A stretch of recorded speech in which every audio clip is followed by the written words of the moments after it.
This video is going to show you how to do the half double crochet. That's American terms. In UK terms, it's a half treble crochet. This is one of my favourite stitches. I find it just very straightforward and very rhythmical, and I quite like the finished look. So I've got my starting chain ready. Your pattern will usually tell you to skip the first two or the first one and insert your hook into either the second or third chain from the hook. I'm going to go into the second. So before I go in, I've got a yarn over. I'm going to go into my hook, into my chain. I'm going to yarn over again and pull it through. So I've got 3 loops on my hook, and then you yarn over again and pull through all 3 at once.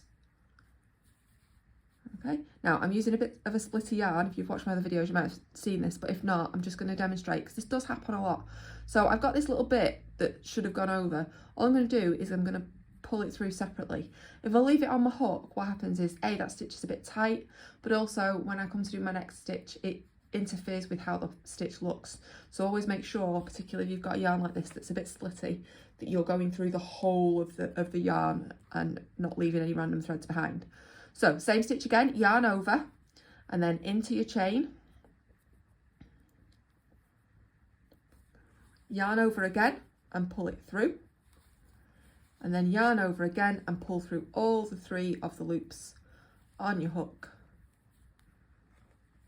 Okay, and then yarn over,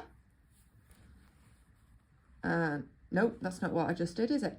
Let's undo that because I actually just did a whole chain there instead of just a yarn over.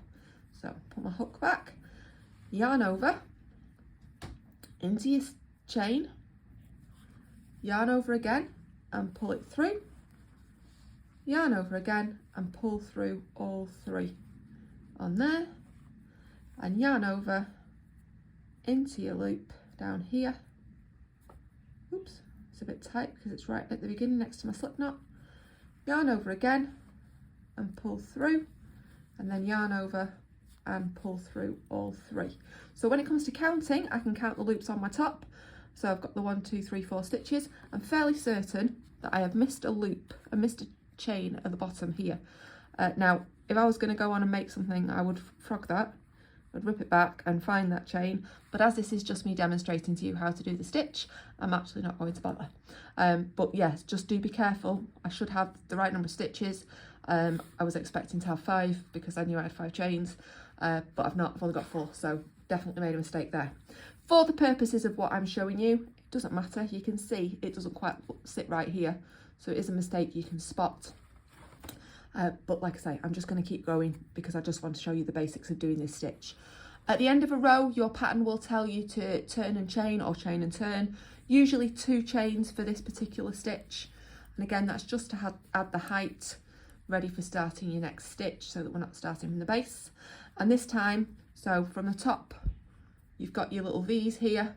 We're going to go under both loops. So yarn over and go in there. Yarn over again and pull through, yarn over and then pull through all the 3 of the loops, and then yarn over and in, yarn over again and pull through, and yarn over and pull through all 3 of the loops. I've been pulling through all 3, but if you need to do 1 at a time because perhaps your tension's a bit tight or the hook your size you're using is small, you'll still get the same effect. So yarn over and into the stitch, yarn over and back through, and then yarn over, and as long as you come through all 3, there I can come through 2 and then 1, doesn't look any different. Yarn over, under my stitch, yarn over and back through, yarn over and pull through all 3. Okay, so you get a nice dense fabric. It's a bit more dense than doing doubles, UK trebles, not as dense as doing singles, UK doubles. So it's quite a nice in between stitch, and like I say, it's a fairly easy one to do. Nice fabric, easy to count, and that's that stitch.